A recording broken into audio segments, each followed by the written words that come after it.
diawali dengan diperlihatkannya sebuah mobil yang melaju kencang dan melintasi sebuah gurun.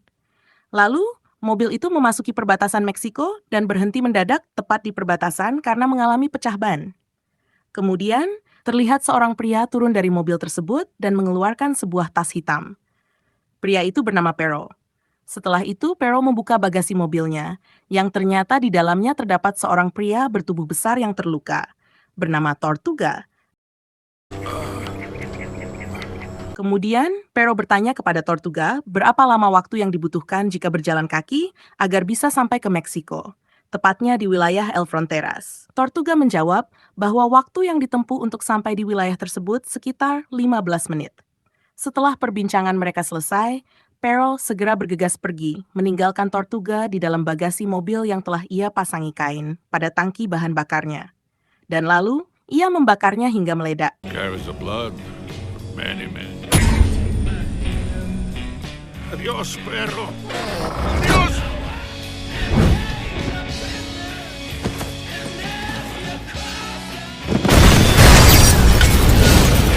Tidak lama kemudian, terlihat Pero menyusuri hamparan gurun pasir berbatu.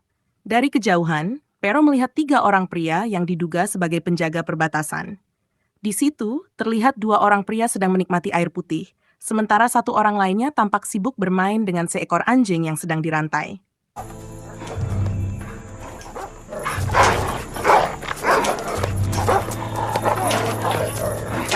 Awalnya, Pero berniat untuk meminta air putih kepada pria-pria tersebut. Namun kemudian, ia berubah pikiran dan justru memperingatkan mereka agar tidak menyakiti anjing itu. Es un gringo.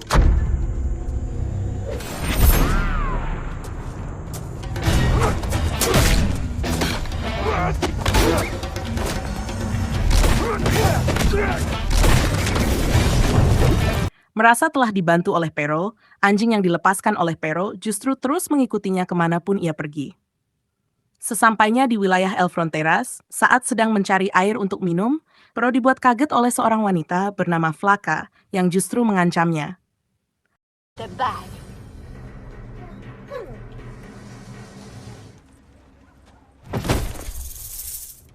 I'm not giving you the bag, kid. Dame la bolsa o te chingo, cabrón. Di tengah hari yang panas, Pero yang kehausan meminta minum kepada orang-orang yang ada di sana. Anehnya, meskipun Pero berniat membayar mereka, tidak ada satupun orang yang mau memberinya segelas air. I don't want your money. Please go. Ma'am, I'm good. No, no water, sorry. No water? Sir? Miss? We're closed. Hingga di sebuah bar, Pero pun bertemu dengan seorang pemilik bar bernama Ana. Bedanya, Ana mau memberi Pero air setelah ia membayarnya senilai $500.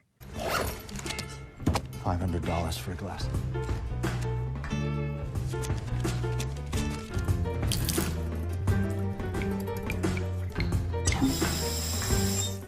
Akan tetapi, saat Pero hendak meminum air tersebut, Ana justru menarik ucapannya dan melarang Pero untuk minum.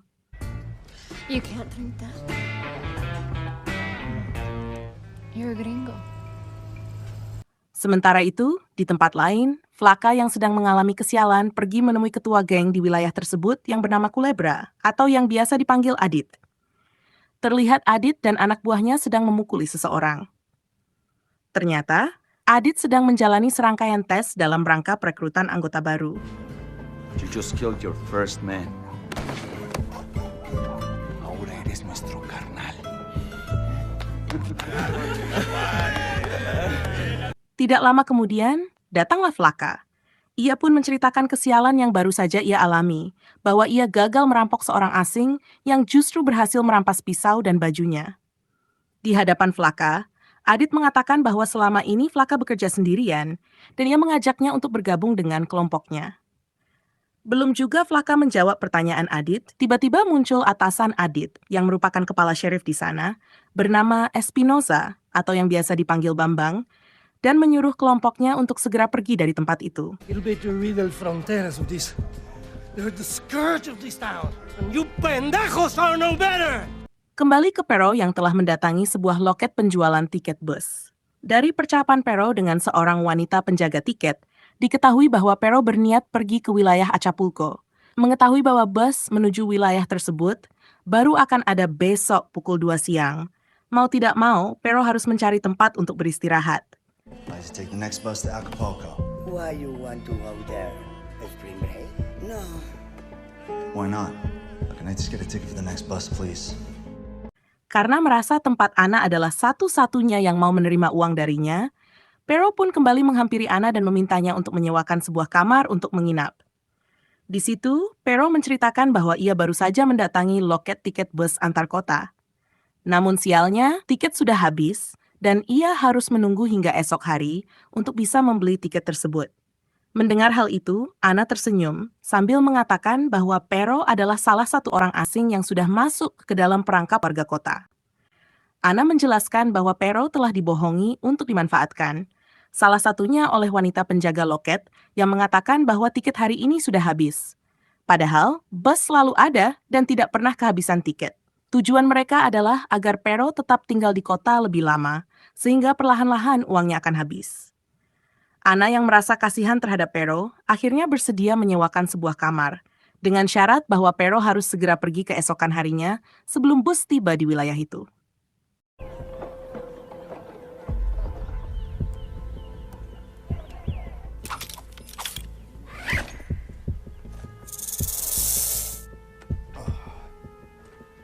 Beberapa waktu kemudian, saat sedang tertidur, Pero bermimpi tentang kejadian naas yang menimpanya 3 hari sebelum dirinya memasuki kota El Fronteras.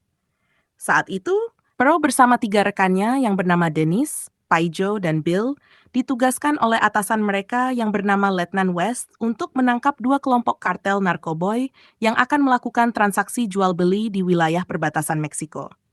Namun, ketika tiba di lokasi, Pero merasa ada yang tidak beres dengan misi mereka. Karena tidak ingin terjadi sesuatu tanpa persiapan, Pero segera masuk ke dalam bagasi belakang dan membuka jok untuk mengambil shotgun-nya. Tidak lama kemudian, dari balik batu-batu tebing, muncullah para gangster yang langsung menghujani mereka dengan timah panas.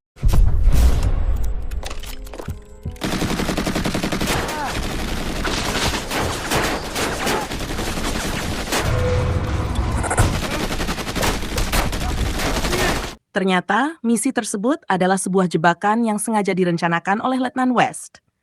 West ternyata bekerja sama dengan para kartel untuk terus meraup keuntungan, dengan melenyapkan Pero dan rekan-rekannya terlebih dahulu, karena mereka dianggap hanya akan menghalangi pekerjaan kotornya.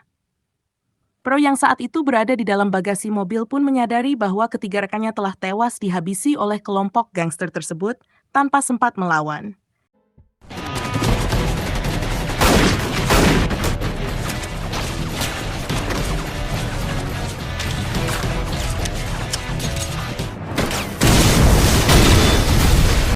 Setelah berhasil menghabisi para gangster itu, Pero lalu mengambil tas hitam tersebut untuk dijadikan barang bukti nantinya. Dan itulah awal perjalanan Pero hingga akhirnya ia terdampar di kota kecil El Fronteras dengan membawa sebuah tas berisi uang dalam jumlah sangat banyak. Ketika Pero tersadar dan terbangun dari mimpi buruknya, ia melihat bahwa Ana sudah ada di dalam kamarnya. Ternyata, sewaktu Pero tertidur, Ana diam-diam melihat isi tas milik Pero. Ana yang menganggap Pero adalah penjahat pun langsung menanyakan dari mana ia mendapatkan uang sebanyak itu. Karena Pero tidak mau menjawab pertanyaannya, Ana yang mengira bahwa Pero adalah seorang bandar narkoboy, menyuruhnya pergi dan membuang tasnya keluar. Hey, no, wait! Sayangnya, tas yang dilempar Ana langsung dibawa oleh Flaka, yang sedari tadi diam-diam memantau pergerakan Pero.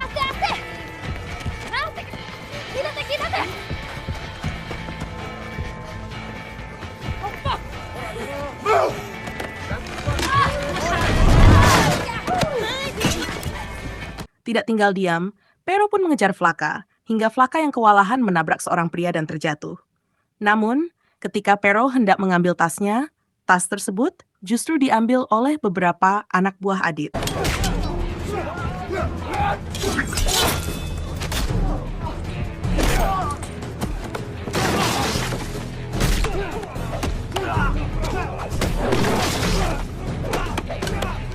Saat sedang menghajar beberapa anak buah Adit, Pero tiba-tiba dihentikan oleh tembakan Bambang dan juga Adit.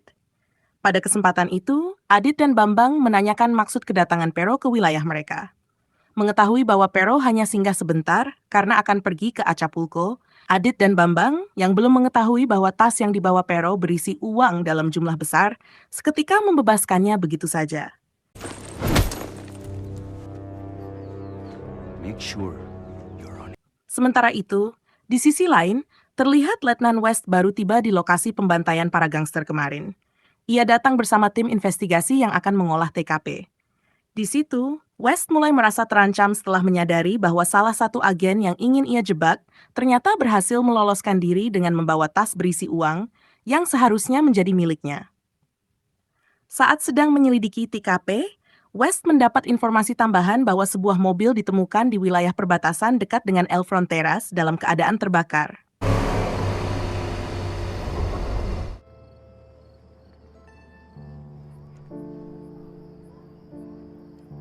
Malam harinya, Pero yang tertidur di sebuah kursi dihampiri oleh Ana yang khawatir dengan keadaannya. Di situ, Ana meminta maaf karena telah bersikap keterlaluan terhadap Pero. Kemudian, Ana bercerita bahwa dahulu kota El Fronteras adalah salah satu kota yang maju di Meksiko karena banyak turis Amerika yang datang ke sana. Akan tetapi, seiring berjalannya waktu, kota itu mulai dikuasai oleh gangster dan para kartel. Mereka menolak kedatangan turis dari manapun untuk memasuki El Fronteras. Para warga pun dilarang melayani atau bahkan berbicara dengan warga asing. Tak heran, sejak saat itu, aksi kriminal semakin merajalela dan merasuki El Fronteras. Setelah menceritakan semuanya, Ana kembali masuk ke dalam barnya dan meninggalkan Pero sendirian di kursi tersebut.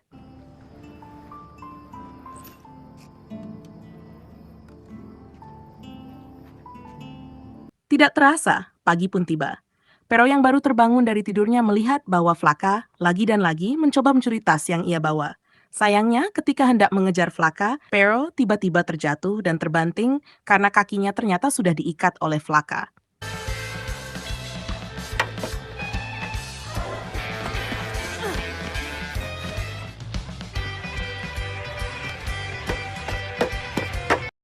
Ketika merasa sudah aman di sebuah gang, Flaka pun membuka tas tersebut.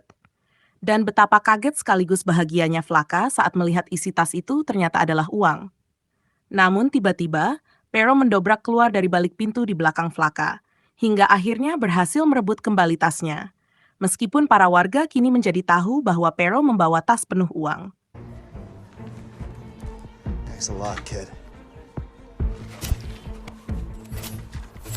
Atas informasi dari Flaka, Adit pun melapor kepada Bambang bahwa Pero membawa uang dalam jumlah sangat besar di tasnya. Mendengar kata uang, Bambang segera menyuruh Adit untuk mengerahkan seluruh pasukannya guna menangkap Pero dan mengambil uang tersebut. Cover the bus station. You tell the others. Spread out. Sementara itu, di tempat lain, terlihat West mendatangi atasannya di kantor dan memberikan informasi palsu tentang Martin Pero yang disebut telah menghabisi 3 rekannya demi mendapatkan uang dari para kartel. Informasi itu pun ditelan mentah-mentah oleh atasannya. Bahkan tanpa pikir panjang, ia langsung menyetujui permintaan West yang mengajukan izin untuk melakukan misi penangkapan terhadap Pero, yang saat ini diduga berada di perbatasan Meksiko. Easy. We are...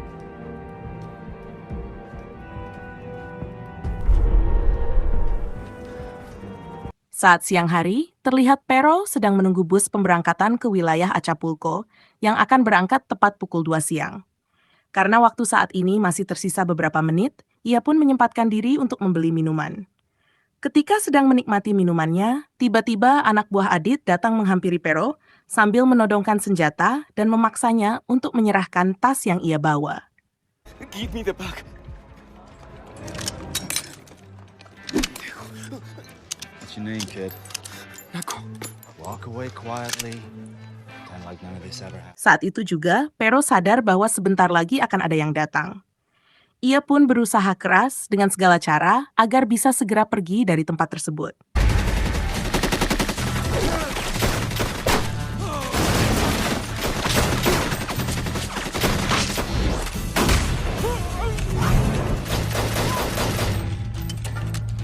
Namun karena pertarungan yang berlangsung cukup lama, sangat disayangkan Pero harus ketinggalan bus menuju Acapulco.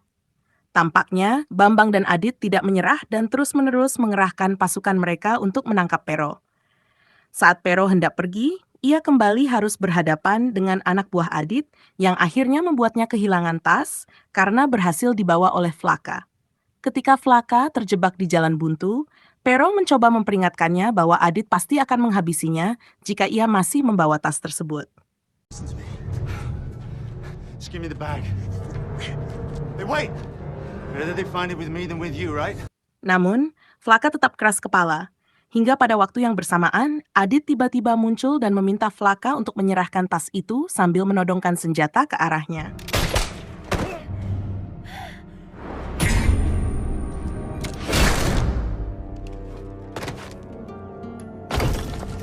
Setelah berhasil kembali mendapatkan tas miliknya, Pearl dibawa oleh Anna ke dalam barnya untuk diobati karena mengalami luka yang cukup serius.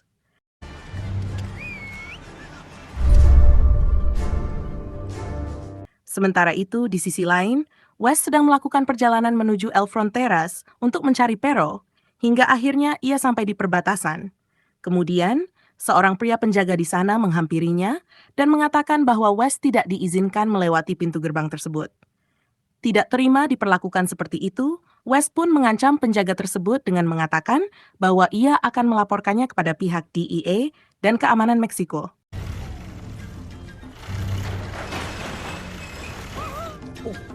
Which way to El Fronteras? Beberapa jam kemudian, Flaka yang tidak terima dengan tindakan Adit barusan mengatakan bahwa dirinya tidak menyangka Adit akan melakukan hal seperti itu. Bukannya meminta maaf atas kesalahannya, Adit justru mengancam Flaka dengan mengacungkan sebuah parang dan menyuruhnya segera membunuh Pero. The only way to do that is to kill a man. Now. Lárgate. Di waktu yang bersamaan, West tiba-tiba sudah sampai di kota El Fronteras. Di situ, ia melihat jejak sepatu Pero yang sama persis seperti yang ada di TKP di gurun kemarin. Tak lama setelah itu, Adit yang telah mengetahui keberadaan Pero langsung mengajak kelompoknya mendatangi kediaman Anna, karena mereka tahu bahwa Pero bersembunyi di tempat tersebut. No, ¿qué le pasó? Did you hear about the man who shot up a woman? Kemudian, Adit mengatakan bahwa jika Anna tidak menyerahkan Pero hingga tengah malam nanti, ia tidak segan-segan akan membakar bar milik Anna, sambil melepaskan tembakan sebagai ancaman. Karena suara tembakan itu, Pero yang sedang tertidur pun langsung kaget dan terbangun. Begitu juga dengan West, yang jaraknya tidak jauh dari bar milik Anna, ia pun segera menuju ke sana. A bunch of guys came to a woman's bar and they just started shooting up the place. And they needed to clean things up. Pero yang melihat Adit dan anak buahnya sedang mengancam Anna seketika berniat menyelamatkannya. Namun, tiba-tiba West sudah berada di belakang Pero dan langsung menodongkan senjatanya. Di situ, Letnan West yang mengira bahwa Pero adalah dalang di balik meninggalnya ketiga anak buahnya serta para gangster, langsung membawa Pero beserta barang bukti yang ia bawa ke kantor polisi setempat. Hola, señor. Sempat terjadi perdebatan di situ, ketika West mengatakan kepada Adit bahwa Pero sudah tidak ada urusannya lagi dengan mereka. Dan yang terpenting adalah tas berisi uang tersebut akan ia bawa untuk dijadikan sebagai barang bukti negara. Namun sayangnya, Adit tidak percaya begitu saja. Ia tetap ngayal dengan menodongkan senjatanya. West pun justru balik mengancam dengan mengatakan bahwa Badan Narkotika Amerika Serikat akan datang dan menangkap mereka semua. Akhirnya, Adit dan para anak buahnya pun menyerah dan menurunkan senjata mereka. Órale. Kemudian ketika West akan membawa Pero dari tempat itu, tiba-tiba Anna menghampirinya dan menanyakan keterlibatan Pero dalam semua ini. West menjawab bahwa Pero telah mencuri uang dari pengedar narkoboy dan menghabisi 3 orang polisi. Anna pun langsung percaya begitu saja pada perkataan West dan terlihat kecewa terhadap Pero. West segera membawa Pero ke kantor Bambang. Can't just leave her. Shut up! Not my problem.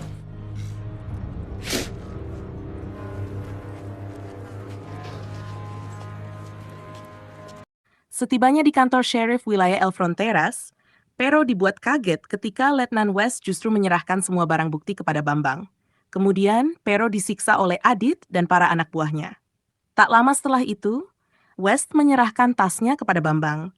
Ia pun langsung membukanya dan mengambil 2 ikat uang, lalu memberikannya kepada West sebagai imbalan atas kerja kerasnya. Sebelum pergi, Bambang menyuruh West untuk membawa semua sisa uang itu guna digunakan kembali dalam transaksi dengan para gembong narkoboy. Akhirnya, di situ Pero baru menyadari semuanya.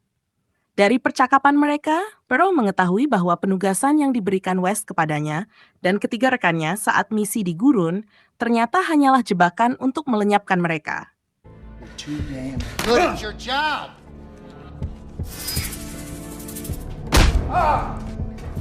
Adios! Sementara itu, Pero akan ditahan di penjara tersebut selama beberapa hari ke depan. Sesaat kemudian, Adit mendapat perintah dari Bambang untuk mengeksekusi Pero secara senyap. Ia pun segera bergegas masuk ke dalam sel Pero. Namun secara mengejutkan, ternyata Pero terlebih dahulu sudah berhasil kabur dan melarikan diri, bahkan mencuri sebuah mobil yang terparkir di sebuah gang. Talking to you, asshole!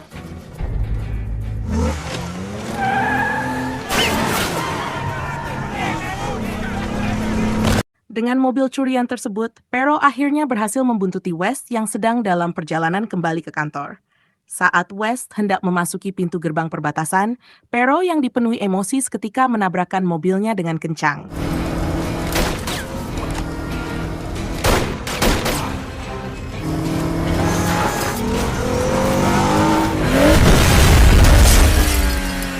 Karena kejadian tersebut, West mengalami luka yang cukup parah di bagian kakinya dan berusaha keluar dari dalam mobil sambil membawa sebuah shotgun. Saat West berhasil keluar dan hendak menghabisi Pero yang sedang pingsan, tiba-tiba Pero sudah menghilang dari hadapannya.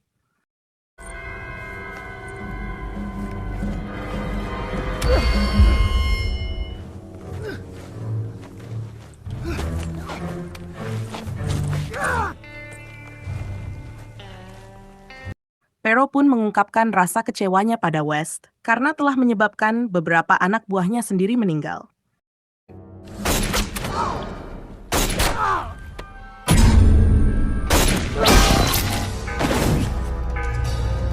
Beberapa jam kemudian, tepat di tengah malam, karena Pero kabur dan Ana tidak mau memberitahukan keberadaannya, Bambang bersama Adit dan kelompoknya membakar habis bar milik Ana.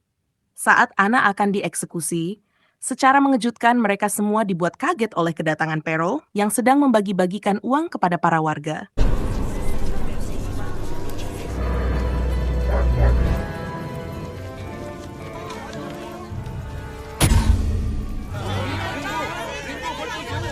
Para warga yang sudah menerima uang dari Pero akhirnya berpihak padanya. Mereka beramai-ramai melindungi Pero, dengan beriringan mendekati anak buah Adit yang mulai ketakutan. Agar tidak mengganggu, Ana dibuat pingsan oleh Adit, lalu ia menyelinap di tengah kerumunan warga dan berniat menikam Pero dari belakang. Namun saat Adit hendak menikam Pero, tiba-tiba Flaka, yang kini berpihak pada Pero, muncul dan menyelamatkannya dengan menikam Adit terlebih dahulu.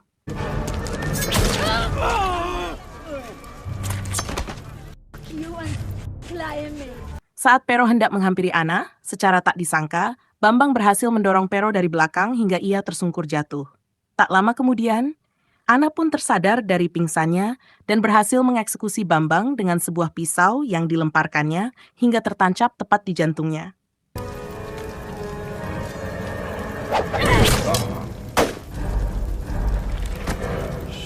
Melihat pengorbanan mereka, para warga pun bersorak bahagia karena Pero dan Ana berhasil melenyapkan komplotan Bambang dan Adit yang selama ini sangat meresahkan.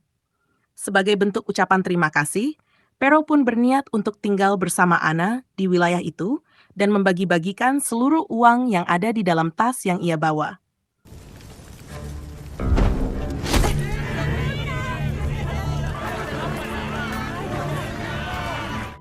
Beberapa bulan kemudian, mereka pun menikah.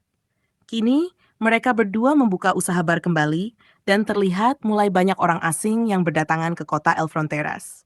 Sejak saat itu, kota yang bertahun-tahun hancur karena keserakahan polisi dan para kartel mulai kembali pulih dengan perekonomian yang kembali membaik.